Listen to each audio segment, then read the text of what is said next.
we are talking about female empowerment today, specifically for women over 50. There are a lot of myths about what an older woman is supposed to look like. And yes, ageism exists in society. So it's easy to fall into that trap of thinking that once you pass a certain age, it's all downhill. I'm irrelevant. I'm invisible. I'm too old to do that, or it's too late to start something new. And thankfully, there are so many older women using their voices and sharing their experiences to encourage other women to reframe what life after 50 can look like. Midlife is an incredible opportunity to do whatever you want to do on your terms. And one of the greatest things you can do as you age is to spend time with other people who believe that, who are sucking the marrow out of life and going after what they want. That I can, I will energy is infectious. And you want to be around people who elevate and celebrate you and make you better. Extraordinary things happen when women come together and lift each other up. And certainly some of the greatest gifts in my life are the amazing women that I know, my mum, my sister, my friends. These women make my dreams their dreams and hold me every step of the way. With their support, I feel like I can do anything. And if you don't have women like this in your life, seek them out. My friend Jen Marples has made it her mission in midlife to go all in on celebrating other women through her podcast, The Jen Marples Show, and the Jen Marples Agency.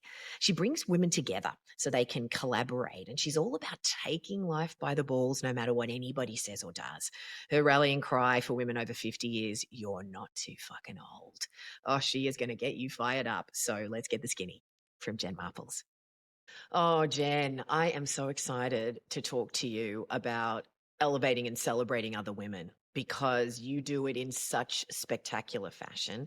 So I want to ask you, did you have strong female role models growing up that I taught you to use your voice as a woman? I did. I happen to come from a long line of strong women. So my mom was the one who told off the Catholic priest when he was telling her that I have sisters that are twins, and when they were newborns and we were getting on a plane to go visit family in Chicago from Hawaii and they weren't baptized, he was basically telling her that they were going to go to hell. She told him off in the church. And so that is how I was raised. So we don't Oh, you stand were raised not to be afraid of anybody. nothing, and to question, to question rules, to question boundaries. So, and my mom is 79 and still works today. So, and she's still working, Wow. still thriving. She's who I consider ageless. And, Ah, people freak out when she says that she has a daughter who's 55. She's like, don't try to do the math. But I'm like, Mom, wait. But, and my grandmother was very much like that. So the through line is, building the table, like why have 50 people over when you could have 100 people over, and widening circles and being accepting of yeah, everyone, questioning yeah. boundaries and rules, and, sticking up for what you believe in. And so that's how I was raised. Yeah. And is that where your love of words and language and writing and communicating came from as well, your mum? It's probably not an accident, because it's funny. My dad's an engineer, so very much the linear, and that all Yeah. makes me crumble. I cried through geometry class, and it took 80 people to get me through that. But I could write an Oh, you're 80 my page spirit paper. animal then. Yeah, but I could write an 80-page paper about it, Tess. So that was me. So my mom was an English major, is very well spoken and very well written, and that's what I majored in college. And I've always been a big reader. Like I joke, like in, junior high and grade school, like I read the entire library. So and I'm still to this day a voracious reader, and I pine for those days. But when my kids are finally out the door, I'll have more time to actually sink into novels. I read a lot of everything, but I think it's one of life's greatest joys is to read and to put yourself in all different Yes. types of situations. And I am a really great writer. And I was actually the sidebar talking to a friend of mine who's managing some younger team. And she said, and I'm hoping this isn't case, that like the actual power of writing and your own thoughts, I'm not going to say it's a lost art, but I see kind of what my kids are dealing with in school. And I was very much writing papers and giving speeches from like fifth grade and on. So I don't Yeah. know. I feel Same. like it's so important. And especially of the world of AI, like we can't AI our thoughts away. We have to be able to form arguments and be able to string sentences Yes. together and have our original Oh, thoughts, and just use that as an amen. editing tool. and, help us refine or maybe pull out some data points or something, from the Yeah. interwebs. But you've got to be able to come up with your unique point of view. And, I used to own a PR firm, and all we did was write and do positioning for clients. And so it's really important.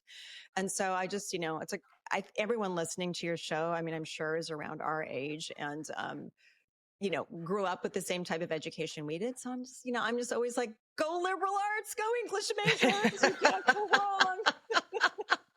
Oh, I'm so meeting you in that place.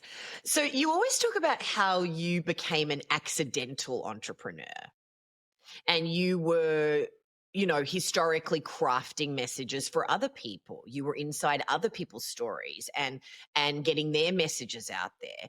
So talk me through that pivot of when you were working in San Francisco and you were championing other people with these accounts, and then you had your "it does not have to be me" moment. Yeah, well, it doesn't have to be me it doesn't have to be me in tech PR, which was soul killing for me, because throughout my career to that point in time, before I moved to San Francisco, I started my career in travel and hospitality, and I was a PR director for 2 tourist attractions in Hawaii. So, and then I worked in Boulder, and then worked, Vail was our client. It was food and wine and all the things we all love. And then we moved to San Francisco in 2000, and it was all tech all the time. And that's where all the jobs were. And they're throwing a lot of money at you. And you're like, sure, I'll do this. And it was soul killing. And the first firm I worked at was, the work was soul killing. The people I worked with were amazing. I worked at another firm where it was just all a big old mess. Just so, to make a long story short, and a lot of you listening, we've all done that, the 12 to 14-hour days, and you're not home, and you have high stress and high responsibility. And it was nothing that I felt aligned with, and everyone was kind of crazy. Um, I'd gone through a layoff with my first company because we lost multi-million-dollar business. Second big firm I worked at was the victim of a second layoff, like 25 people on my team. We were all laid off because we lost $3 million Wow. worth of business. It's just how it works in the agency world. Anybody in the agency life, or if you've had that in your background, understands how it is. It's not you, there's no budget, so they got to let you go. So at that point, I was so fried. I hated the work, and I was so stressed out that I was like, it doesn't have to be me. I was actually so burned out, Tess, and I'm like, I want to go work at Starbucks, because I just couldn't. I just couldn't, because I just put my whole heart and soul and kind of saved this client for we saved it for like a year, and then they still ended up leaving. But it was so much work, and I saw my billable hours. I saw what I was making the company. I saw what I wasn't taking home, and the fact that I was never home, and I was having so much stress. I'm like, I cannot do this again.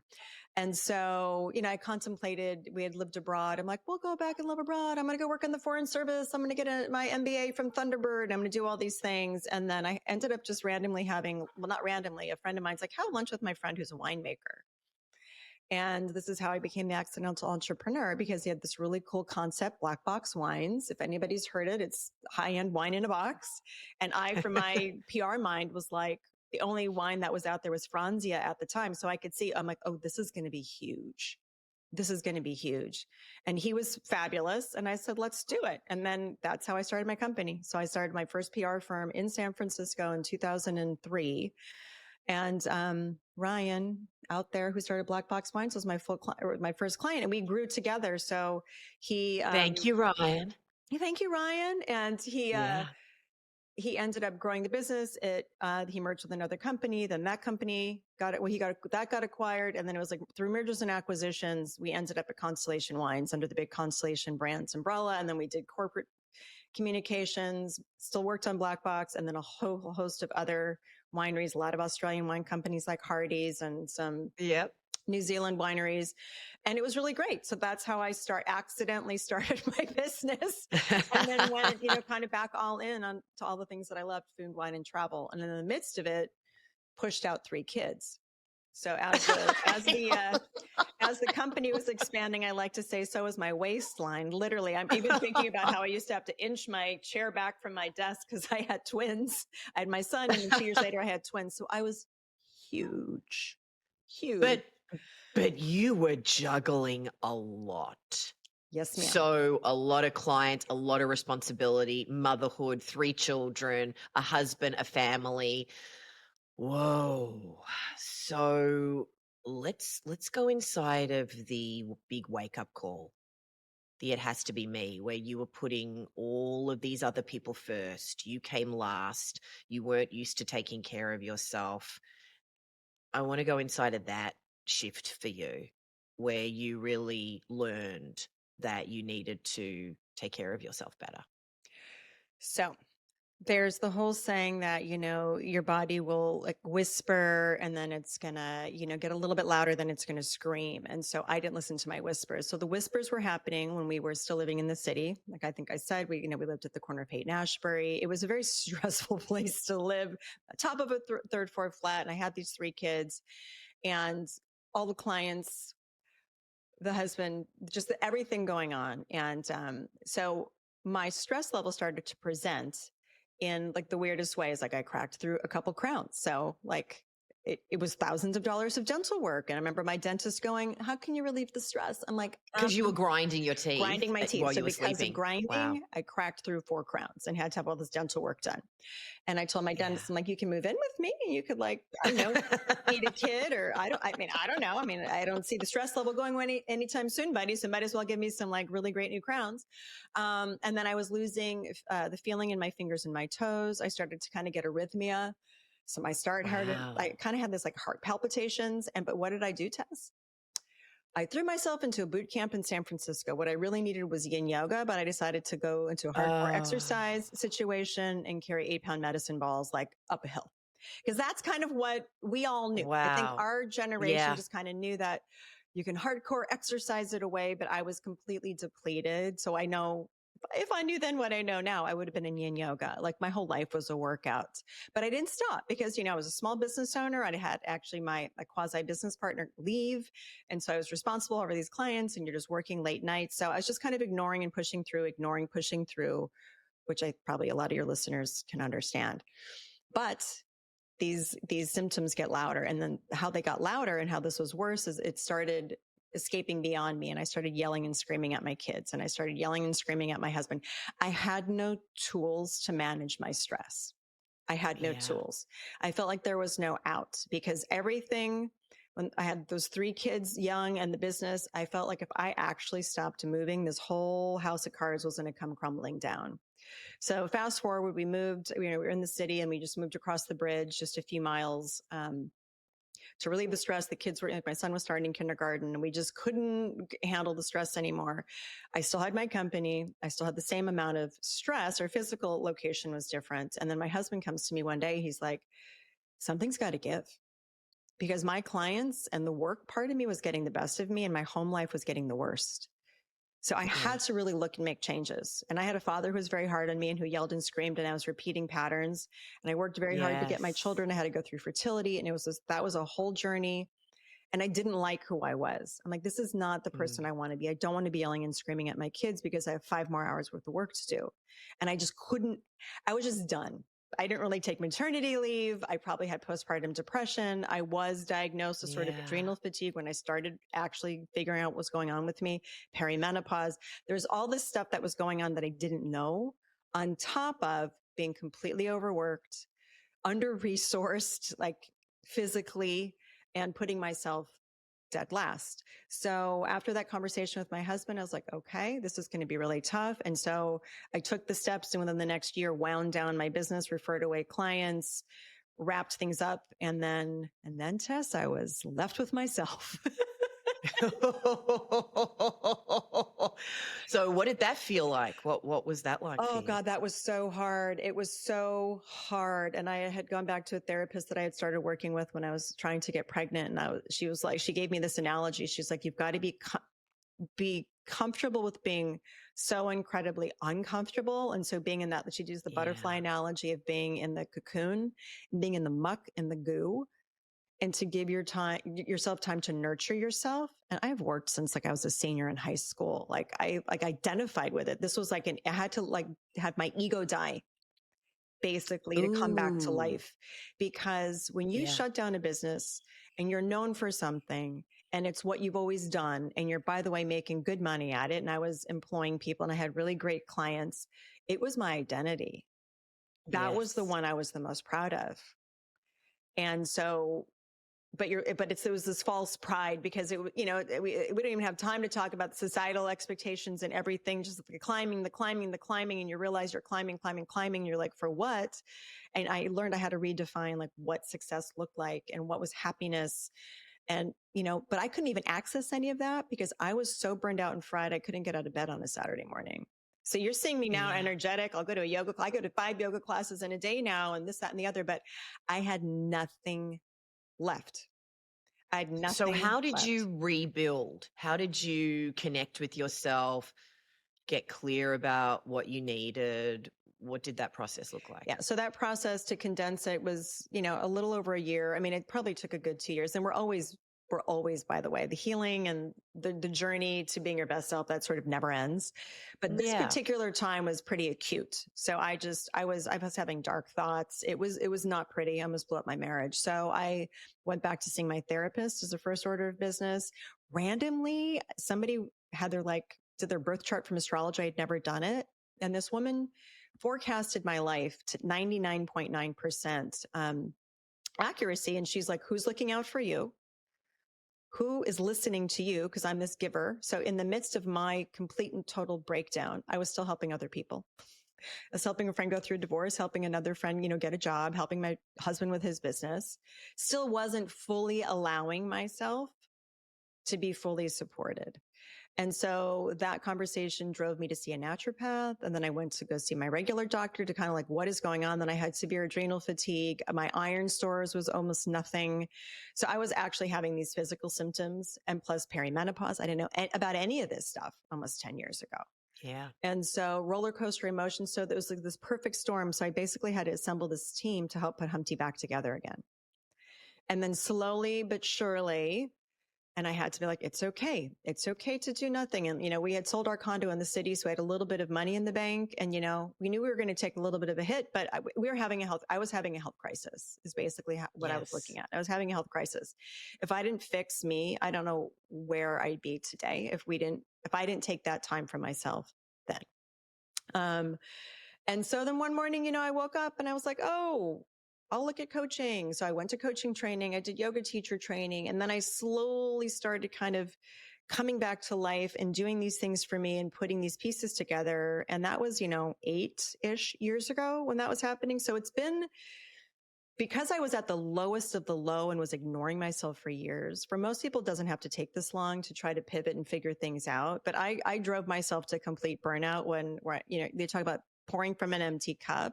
My cup was like cracked and parched and about to turn into dust.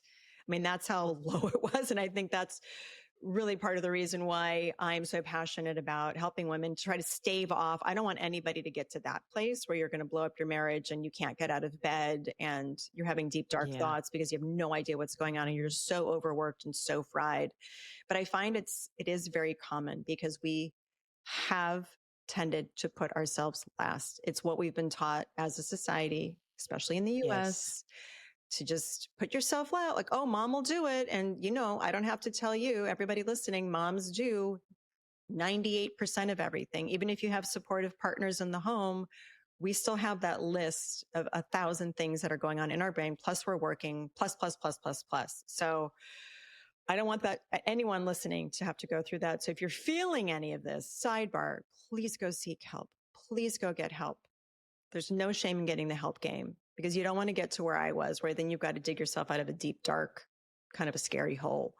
But change can happen, but you have to be able to walk through the discomfort to get to the other side. That's the biggest takeaway here because it's scary. I went in kicking and screaming, Tess. I went in kicking and screaming.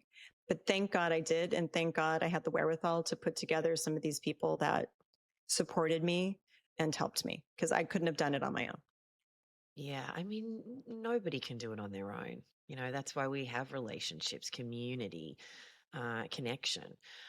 So what was the evolution then from it has to be me to take care of myself and then by extension show up as the better version of myself so I have greater capacity to give to others, your family, to then really seeing it as your mission. It has to be me to help other women find that balance too, find their calling, um, and step into, what they really want to be doing while at the same time taking care of themselves.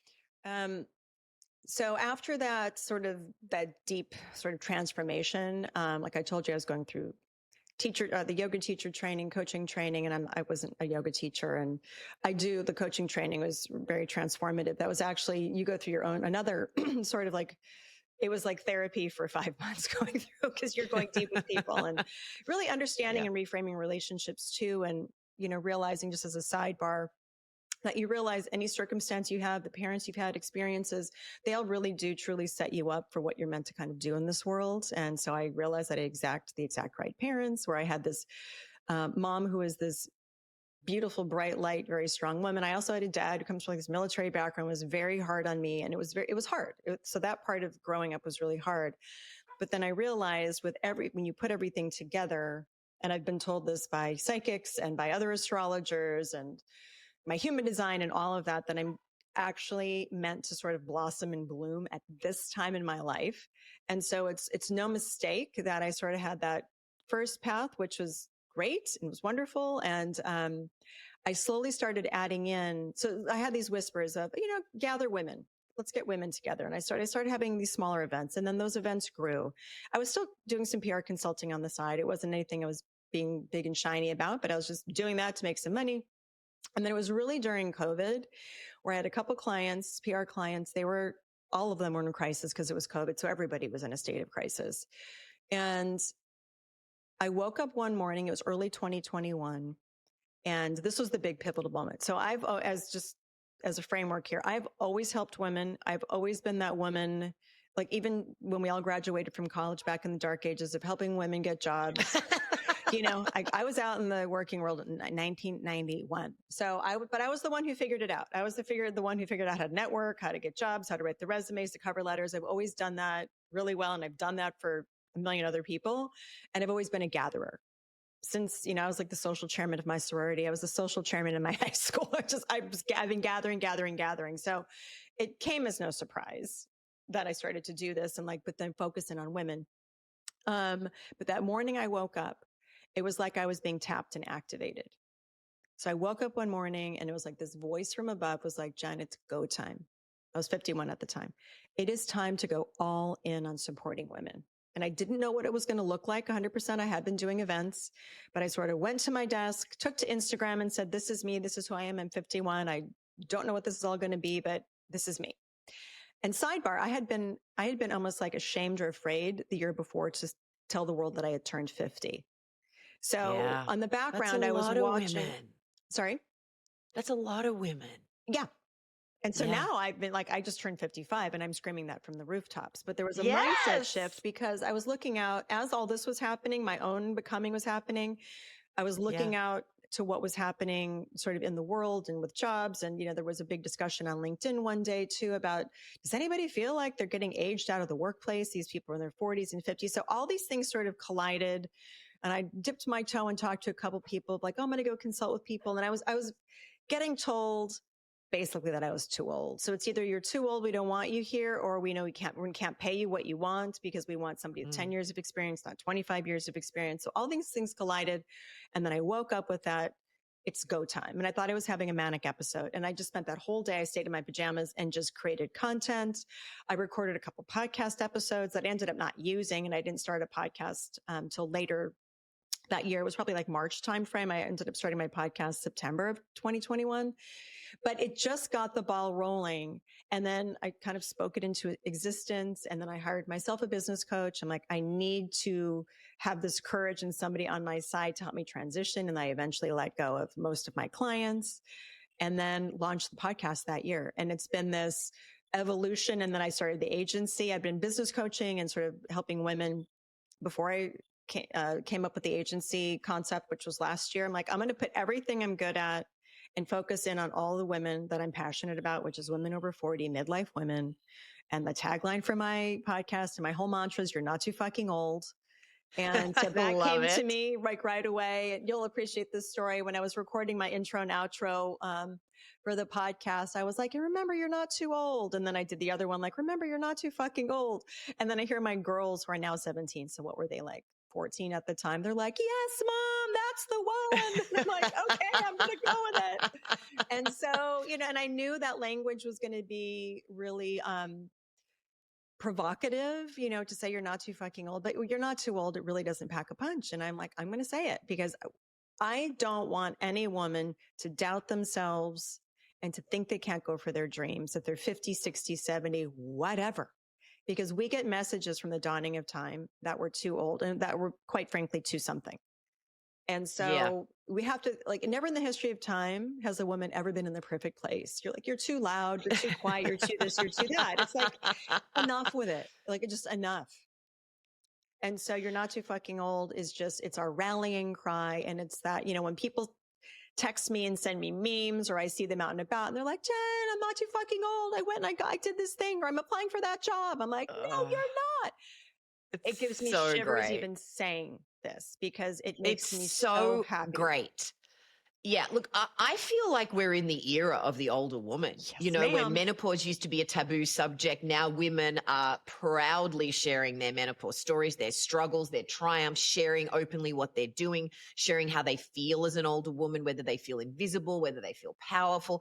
And I don't know, you tell me, I don't know whether it's because I'm an older woman in my 50s now where I'm going loud and proud and I'm in the same place, a similar place to you, whether I'm acknowledging and noticing this or whether younger people are not noticing it. But I feel like things are very different than they were, even 5 years ago, 10 years ago, with regards to the standard viewpoint about women in their 50s. 100%. So it's funny that I feel like when I was activated, I feel like there was this mass activation of women and I get a little esoteric. I Yeah. follow all these people who are like hyper sort of spiritual and like connected to the other side in the whole like 5D realm. And I fully believe that we are truly being activated. So I'm a big proponent of women supporting women. That's my other huge platform because, and especially at this age, we collaborate. We do not compete. Like that is so 80s. Like we don't do that anymore. But Yes. so since, like I said, that since the dawning of time, we've been told we're too old, but who's telling us that we're too old? It's like Madison Avenue. It's the patriarchy. And I mean, if someone told me I had to stop right now at 55 and I just had to go knit sweaters or something, I literally would jump off a bridge. I have probably 5 more businesses in me and like I've got books in me. Like, I am just getting started.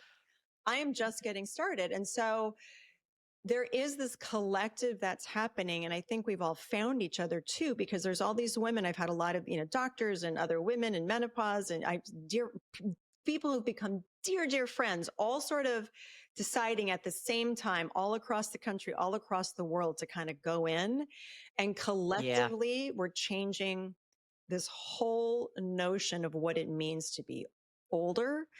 Nobody was talking about menopause. I talk about menopause a lot on my podcast too. I mean, I just threw down my yoga pants in my yoga class 2 days ago because someone was like, are you on hormone this, that, and the other? I was like, well, first of all, you need to be listening to my podcast. And I just rolled down my pants. Like, you want to see my hormone patch? You can't even see it. So we're at that level. Like we're changing the conversation. But I will tell you, as much as we think that everyone's talking about it, still so many people haven't heard the message. And so this is why we've got to keep collectively all doing what we're doing because we've got to push it out to the masses because I don't know if you've seen the Impact Factor movie, but I was on 2 panel discussions. I've seen it now 3 times. And I'm always like moved to tears because women feel like they're not relevant or they don't get to put themselves first and they've sacrificed or put careers on hold because of family or are suffering and experiencing burnout or they're divorced or this. And like everybody can have whatever they want. If it's love, if it's a new career, starting a business, traveling the world, there is nothing standing in our way except ourselves. Okay. I do understand there's ageism in the workplace. That's a whole other nut we're going to crack. And I'm very passionate about that too. So I'm so pro entrepreneurship because there are more women, I think right now. I think I don't know if it's women but the over 50 crowd right now is the biggest group right now starting businesses. Yes. So, we're smart. We've been around the block. We've been around the block. And Yes. so it's really adopting this growth mindset too of, okay, maybe I did this one thing. And again, like not having ego about it. I have a client and who she's also a dear friend who was an investment banker, took time off for kids. She's like always loved fashion. And now she's a stylist. She just, all it takes is deciding to say yes to yourself. She's killing it. Deciding it has to be me. It has to be me. She decided it has to be me. Decided to show up. She's like, Jen, I'm ready. Let's do the thing. So we got her all sorted. And then she was out there immediately getting clients and helping to change people's lives because she focuses on midlife women. And she's like, we got to look good if we're going to go land a new job, get investment for our company, like go find love. And so I have a million of these stories and it just makes me so happy. So I just want everyone to know that you're not too fucking old. Like you get. Well, the other thing too, the very term midlife means it's only half time. You're only midway through. It's not old life. It's not no life, it's not end of life. So no, it's not. Right? And the other thing too, I really believe that menopause doesn't happen to you. It happens for you. It's an invitation to put yourself first, to really claim your power, use your voice, go after what you want. Once you really, you just start to just not care as much about what other people think, about these expectations. And we get to define what our life looks like at this point, and also, when you've worked and saved money and, been in the workplace for many, many years, hopefully the majority of people also have more resources, more connections, more money, more tools at their disposal, more self-awareness. And so we just are coming into life with so much wisdom and experience. And I love that women are really taking that for a spin. So tell me what you learned about giving yourself permission to slow down, say no more, do less in order to raise your vibration, increase your capacity to be present in your relationships with your teenage and adult children, with your husband, with other women. What does that feel like for you now? So, and this is an important thing. And actually, as we record this, and I know this will drop later, on a podcast, I have my sort of 8 steps that I put myself through that I also counsel women on. So they're kind of like tried and true. And first of all, the change, we talked about this, change is hard and you've got to want it, right? You've got to want it. You don't want to wake up in 5 years and go, God, I had that idea for a podcast, or I really wanted to help women like eat better, or I wanted to, start an accounting firm, like whatever it is. Just act on it, because fear, I talk to so many women, fear is the number one thing stopping everyone from starting. And so you just got to have to have courage. You're not going to have confidence. It's adopting this growth mindset and going that you're worthy and you get to do what you want to do. So it's really just believing that and just acting on it. And then also aligning yourself with amazing other women. We talked about community and connection.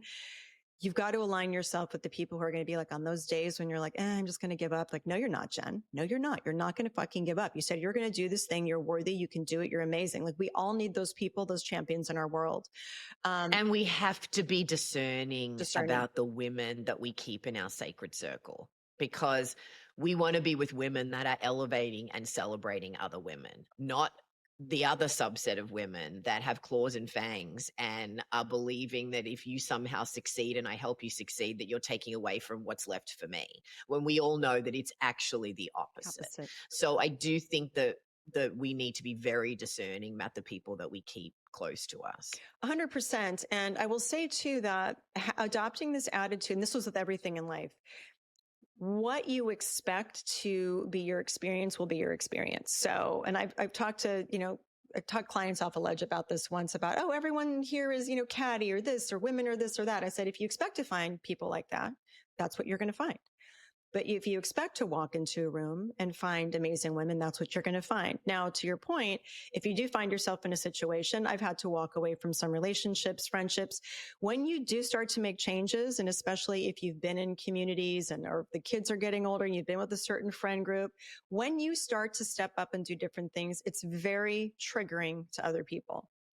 And so they're going Yes. to be the people that are going to be like, this is so amazing. And other people who might want to stop you or might say some crappy things, or they're not going to be supportive. Just don't take it personally. It has nothing to do with you. It has to do with the other person and where they are in their life. And maybe they want to try something and they just don't have the courage or the confidence yet to do it. But it should Yeah. never stop you. So I always tell them, you cannot care about what other people think.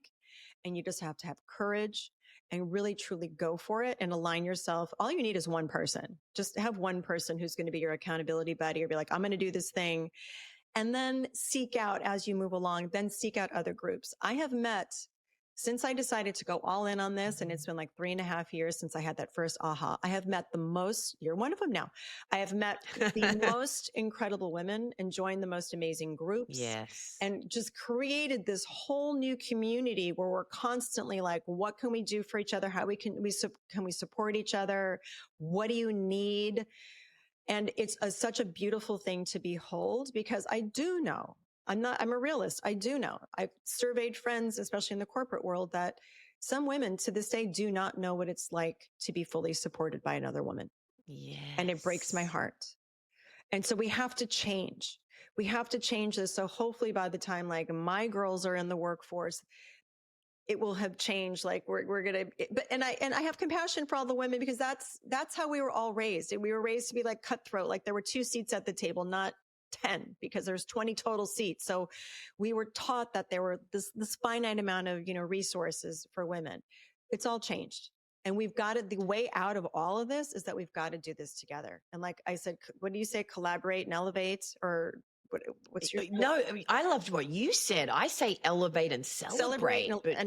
so they add collaborate in on Yes, that. And there then you you've go. got like the magic trifecta. We collaborate, not compete, is what you said. Yeah. I loved it. We're all about Yes. collaboration now. So we should be able to sit in a room with 20 other podcasters who are all our age, all around in the same content, and be able to support each other, be on each other's shows, brainstorm how they can do things better. Like, here's what works for me. Like, try this.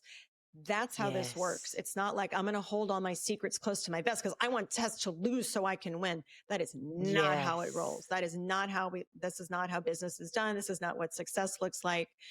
And this gets to be fun. And I get giddy with excitement when I see women succeeding. Like I saw somebody like, I just got like my second round of funding for my company. I'm like, oh my God, it's like, you're my own baby. My own baby had this success. And that's what it takes. And that's, if you don't have that support, find that support, like 100%. Absolutely. And you cannot care what people think. Overcome fear by just having courage. Everything is going to be scary when you're trying something new. And we're all wanting to try something new. Everything's going to be, I'm scared all the time, every day trying something new. Me too. It is so wonderful. The magic that happens when women come together. Magic. And the collective, like you talked about before. So take me inside your collective, your group, and some of these events and the way that you are all supporting and collaborating. I would love to. I want to address one point, because I realized I didn't answer your question about the saying no. The saying no thing is another really important thing for all women to adopt right now, because we say yes to everyone. Say no to most of this. Anything that gives you like a pain in your chest and makes you go, ugh, say no to it and add in things that make you happy. But we all do too much. I just have to make sure I said that point, because it's really important. No is your friend. If you want to make changes, you've got to learn how to say no so you can say yes to the right things. Now, regarding collectives and the groups, and I'm going all in, I've gone all in on events, but I'm going all in on events this year in a bigger and crazier way. Like, so follow me, like sign up for my newsletter. Tell me what that's going to look like. So, it's funny because, like I said, like it's been this through line for me, bringing people together. And I've done it since the dawning of time. I love it. And people are coming to me and asking for more events. So, I'm definitely going to do things in the Bay Area, but I'm looking now to expand outside of the Bay Area to go at different points across the country. But when women come to my events, they walk away with things like, and this always gives me chills. Like, I've met the most amazing people. Like the happiest thing that when people go like, I met a new friend and then we went and met for coffee and now we're hiking buddies, or they walk away feeling like, I came into this event tonight thinking I couldn't do the thing. And I walked away remembering that I have worth and value. Shivers. Yes. Because that's my goal. of course I want you to know you're not too fucking old. So let's get that out of the way. But so the women that come in, I mean, everyone is supportive and collaborative. I'm actually going to have a couple women on my podcast to talk about the power of community and connection. And I've talked ad nauseum about this on my podcast, but the groups that are in my world are women who are all wanting to come in and actually sort of give more than they receive. So it's just a healthy mindset to have, because I think the old way of networking and being part of groups was like, what can I get? What can I get? No. And that doesn't mean you shouldn't ask, because we also need to ask for what we need. But to come in and going, like any group that I lead, because I run like mastermind programs and just anything I do, even just at the groups I'm at, just think about having this mindset of how can I come in? It's like, how can I come in and make this a better place? Like, what can I leave everybody with? How can I be additive? Somebody had said that to me. They're like, Jen, you always are like so additive and you always just leave somebody with something. And I'm like, I guess that's how I've always been. And that's probably that's how my mom is. It's how my grandmother is. And so just coming in with this sense of, I'm here to give and to support. And guess what? When you're in that vibration, that's what comes back to you. And then you open yourself up and you start to get to know people on a heart to heart basis. And that's actually when I started having events, I was intuitively going, and this was pre-COVID, that women were feeling really disconnected, that no one was having these deeper conversations that we were all craving to have. Like, let's stop talking about kids and handbags. Like, let's get into it. And actually at the first event that I had that I pulled together in 2 weeks, and I had 20 women in my home and I had a catered dinner, we did not get through introductions until somebody said that they had cancer. Another person said that they were getting a divorce. Another one said that they were in bankruptcy because their husband lied to them. We had another woman going, I was afraid to start my business. She didn't start her business actually till after this event because her mom was telling her she was too old to start her business. Her own mother was telling her that.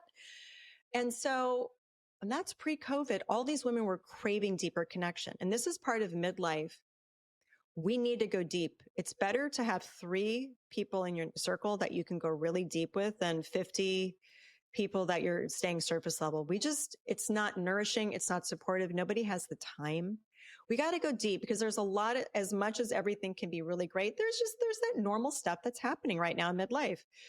Kids can be leaving the nest. We've got aging parents. Can be a lot of trauma and drama, but there's also so much beauty. I call it like it's the both and it's the duality of midlife. And so we've just got to cut through the crap. I just had a lunch with, my annual holiday lunch with 20 girlfriends that we've been together for like 20 years. And we go around the table and we talk about like the highs and lows of the year so we can get caught up. And so we've got to be able to have those types of friendships and connections where you can hold space and go, here's a really great thing. But yeah, I had cancer, or my mom had cancer, or my parent passed away, or I got let go from my job, or my husband got let go from his job. We're all dealing with stuff. So the beauty and the richness and the connection, like I'm the girl who, this might come as no surprise, could be talking in the yoga bathroom to a complete stranger. And we're going to go deep real quick. Like we're just going to get into it. But that's what I put out. I love having those types of conversations. And I'm just going to do a caveat. I know it's hard. And it can feel overwhelming to find and make these new friendships that I'm talking about. But it just starts by having that courage again and putting yourself in situations where women are going to be. Certainly, if you're in my world, come to one of my events and, I'm your friend. And I'll introduce you to people. Like that's how I roll. But just have courage to if you like, you're going to go see an author speak, or just strike up a conversation at your yoga studio, or everyone. If you just start to open your mind to it, there are people gathering and women gathering other women all across the country, all across the world. So if it's calling to you, just have courage to go. Just go and go alone. So speaking about having the courage to just go for it, take me inside you rebranding your podcast. So it started at the Jen Marples show and you decided you're not too old. And then you went, no, you're not too fucking old. And that's going to be triggering. You talked about that. And then your girl's going, yeah, Mom, that's amazing. What was that process like for you where you just went, you know what, it's going to be polarizing. Some people are going to be repelled by me saying fucking old. But no, I'm doing it anyway. It has to be me. This is my message and this is who I am. When did you give yourself permission to just go, yeah, I this is what did I it. want. This is how I want to phrase it. Yeah, I did it actually when the podcast launched, because I'd gone back and forth and then gone back with my podcast manager. And I was like, do I call it? Do I actually call the podcast You're Not Too Fucking Old? And I just didn't know at the time, like, was that going to ding me on Apple? Like, how does this even work? And I was working on a trademark. And so then it just became the tagline. So it was the Jen Marples Show tagline, You're Not Too Fucking Old. And, coming from my whole communications background and just the power and like knowing the power of words, and I wanted it and needed it to be triggering and activating. And so I knew as much as people would run to me because of the message, there would also be people that would run away from me. And it's okay. And I counsel my clients on this all the time. And I say, the more you are, the more your people will come to you. But it's hard. Now, having said that, it's very hard to sort of peel back the layers and have the courage to do it. And depending sort of where you are in life, like where you're working, it might not be as easy. If you're an entrepreneur, you can do whatever you want. And it's a little harder if you're inside an organization. So caveat, but you've got to say, it has to be me. And this is what's calling to me. And if it's triggering and Tess, I have had people come to me and then, why do you have to use that language? And I've had like some TikToks blow up and like, you're so foul. It's like, you're missing the point. It's not about this. It's not You're not my person then. And it's not like I sit here and I swear all the time for the sake of swearing. It was just this rallying cry to really wake women up, to wake us all up, and just to hang on that. It's like, you know what? I'm not too fucking old. I'm not too fucking old. So you just kind of have that in your mind going, if you're applying for that job, you're like, you want to do a handstand in yoga, or you want to ask some guy out on a date. You're like, you know what? I'm not too fucking old. And so I knew it was going to be triggering. I wanted it to be memorable and I wanted it to be powerful. And, and I've taken a hit and I don't care. And I'm still building and growing. But you know what? The people that love it. I'm sure they fucking love it. They fucking love it. I mean, I have my little YNTFO necklace on today. So it's like, and it's a conversation starter. People are like, what? I love it. No, I like what you're saying though about we cannot be all things to all people. No, we are not everybody's flavor, and trying to be, we actually dilute the essence of who we are by trying to appeal to everybody, because as you were saying before, the way that other people receive us is informed by the narrative about how they're seeing themselves. And so most often people's responses to what we're putting out has absolutely nothing to do with us.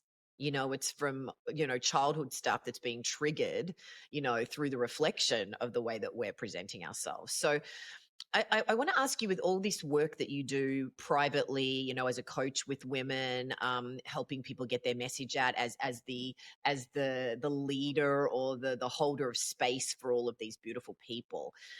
You talked about fear being the number one thing that holds women back, and the fact that we need to be saying no. In your experience, what are some of the other big things that are holding women back in midlife, besides not saying no, feeling like you got to do it all, feeling like you're too old, and, that you're not enough? What are some of the other common things that come up when you're working with people? The biggest one after fear is going to be caring what people think.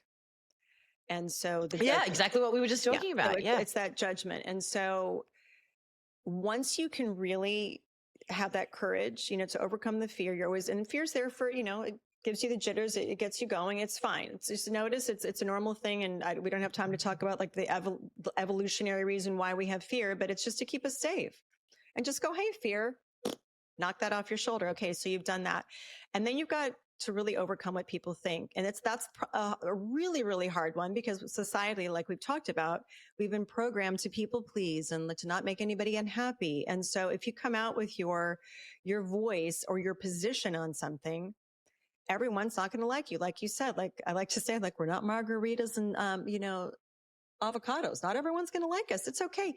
Ask yourself, do you like everybody? No. We don't like everyone, and it's absolutely okay. But I think the biggest fear is these two things together. So especially women in business who they, come to the agency and they're afraid to like take a stand on something or take a strong position. I said, the more you take your strong position and the more you are, I said that, the more your ideal people are going to come into your world. So if you false present that you're one way, you're going to be attracting people that you do not want to work with. Those are not going to Yes. be your ideal clients.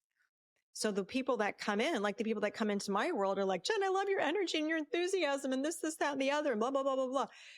I'm not the docile one who's going to sit there and go, oh, it's okay. We're going to take it slow. And I'm the one jumping up and down going, we have a mission and I'm your biggest cheerleader. And here's the steps we're going to take. And this is the messaging you should do. And here's your plan, blah, blah, blah, blah, blah. So just lean all the way into who you are, because, and this also it comes true too with just relationships. So if you're kind of this false self, then you're going to look around your friend group and go, they're not nourishing to me, because you haven't given yourself the permission to go all the way in on your true, authentic self. And so that is the beautiful, you talked about this midlife, menopause. I can truly state, really, when you come kind of cross that 50 mark, it gets easier and easier and easier to just be like, fuck it. Yes. This is who It's I so am. true. This is who I I am in am. that place and it feels fabulous. And it feels great. And when people are like trying to question you, and I'm not a combative person, I'll just, I either delete, if it's a really nasty comment, I'll delete, or I'll just say, like, this is all about women supporting women and empowerment. And so I think feel free to unfollow me. It's cool. We got work to do as a collective here. So I always laugh when someone feels the need to write a nasty comment. Unfollowing. I mean, just unfollow. Like, you know what I mean? It's just so hilarious to me. I don't, often in a day, I don't have time to look and comment on things that I think are completely awesome. I have to go back to it, let alone leave a nasty comment to some random stranger on the internet. It's so crazy. I want to ask you about your teenage daughters, your 17-year-old girls, because there are so many other women your age, and my age, in their, 50, late 40s, mid 50s, maybe early 60s, depending on when you had your kids, where you're a role model for these beautiful young women who we want to come up and use their voices and learn that they can do whatever they want to do, and all the stuff we've been talking about that in our generation we were not taught as much and society did not support it as much as it is, and we want them to take the torch. So tell me on a personal level, how you role model and speak to your girls, because I think that's part of this, not just elevating our peers who are in their 40s, 50s and 60s, but shining our shiny lanterns for these younger women going, come and be in the light, and bring your friends with you. I am so glad you asked me this question, because that's probably it is my most important work, is my children. And so I also have a 19-year-old son. So for him, he's getting primed to have a really good wife someday, because Who's he's got a strong. strong grandma, he's got strong sisters, he's got a strong mom. And he always jokes about like, Mom, are you doing another women's empowerment thing? I'm like, yeah, damn right I am, honey bunny. This is how it is. But with my girls, there's that whole adage. It's like, if you can't tell your kids to have self-esteem and self-worth, you have to model all this stuff, right? So if I could say, and I can't take credit for this, but somebody out there said in the world, like, the most powerful and radical thing we can do is heal ourselves, so we can like show up as our most beautiful, authentic selves. That in and of itself, it changes your home, it changes your communities, because you have this ripple effect.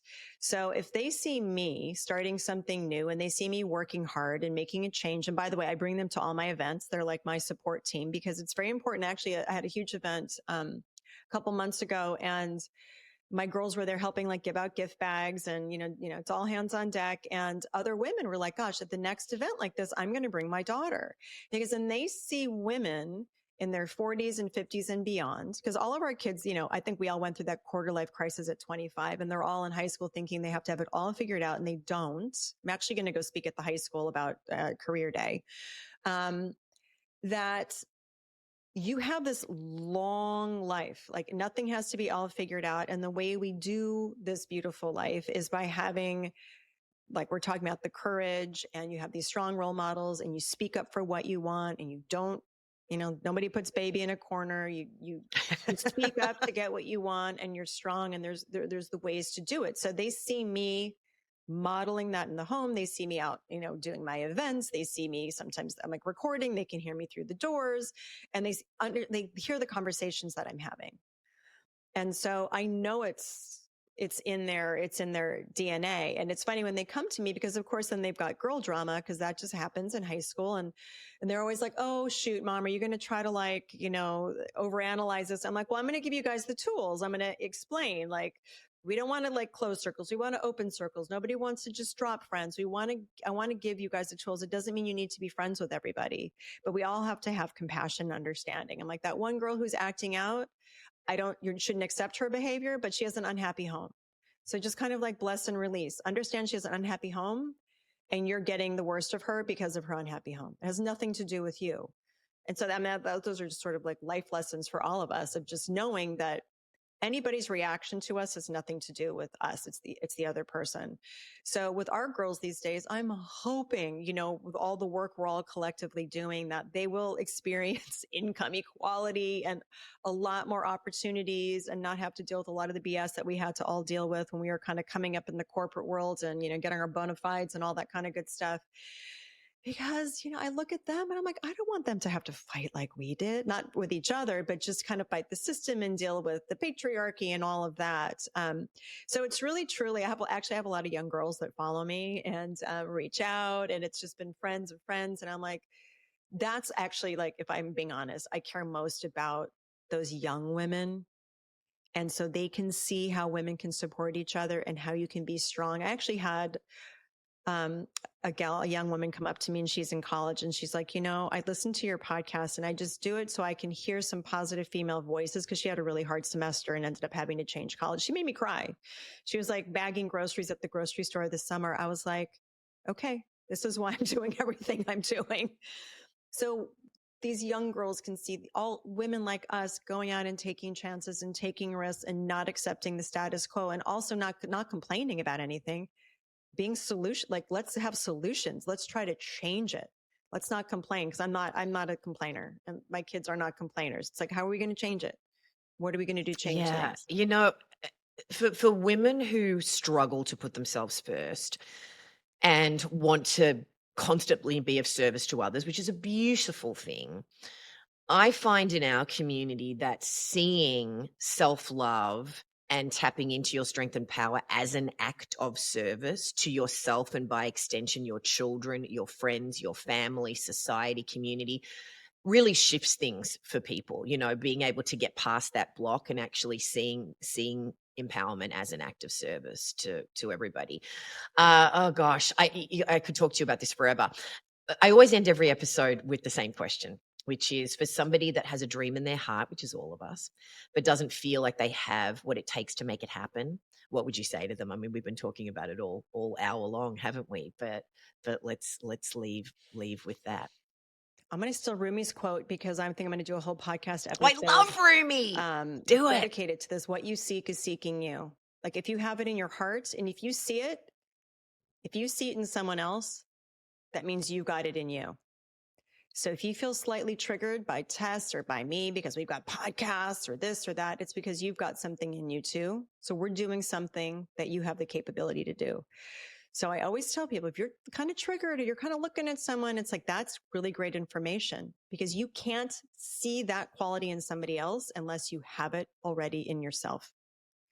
So if you see somebody out there speaking, or they're on their book tour or whatever it is, it's because you can do it too.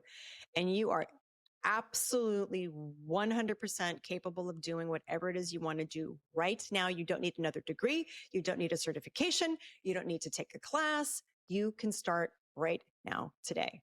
You can do it, and you're not too fucking old, of course. Let's end with that. You're not too fucking old. Thank you, Jen. I love the way that you show up in the world. Thank you for this opportunity, Tess. It's been like amazing to get to know you. I'm going to have you on my podcast, and we're going to continue the conversation. Yeah, love it. Thank you.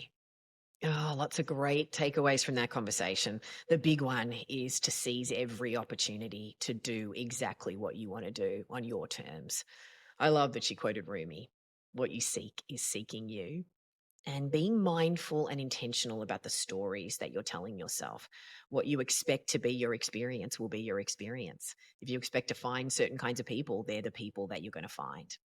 And leaning all the way into who you are, that the more you do that, the more your ideal people will come to you. And are you listening to the signs in your body about what you need? The whispers to take care of yourself will just get louder and start screaming at you until you make the changes that you need to make. And being guided by those full bodied yeses and those full bodied nos. And to make the changes that you want to make, you've got to get comfortable with being uncomfortable, but not letting fear stand in your way. Yeah, trying new things is scary, but there's nothing standing in your way except your own limiting beliefs. And that you just need one accountability partner to combat fear and just get started and stay the course. And start before you're ready. The courage comes before confidence. I loved when she said, no is your friend.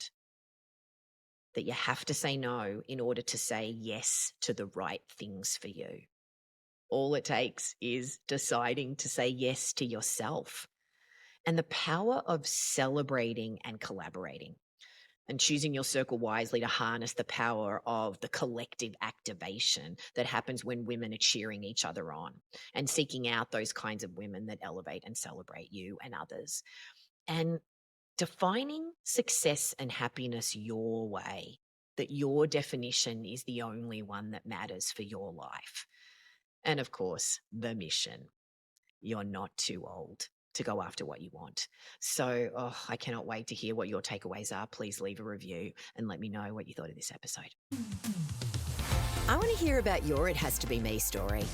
So head on over to ithastobeme.com/stories to share it in our free community. You can also join the conversations we're having about this episode and others. I'm Tess Masters. Join me next week and we'll dive inside another great story to help us go from dreaming to doing.